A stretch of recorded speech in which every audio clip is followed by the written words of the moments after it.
नारायणं नमस्कृत्यं नरं चैव नरोत्तमं देवीं सरस्वतीं व्यासं ततो जयमुदीरयेत्। अथ सकल सौभाग्यदायक श्री विष्णु सहस्रनाम स्तोत्रम्।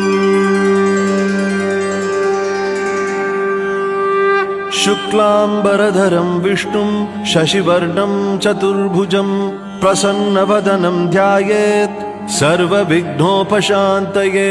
यस्य द्विरदवक्त्राद्यः पारिषद्यः परशतं विघ्नं निघ्नन्ति सततं विश्वक्सेनं तमाश्रये।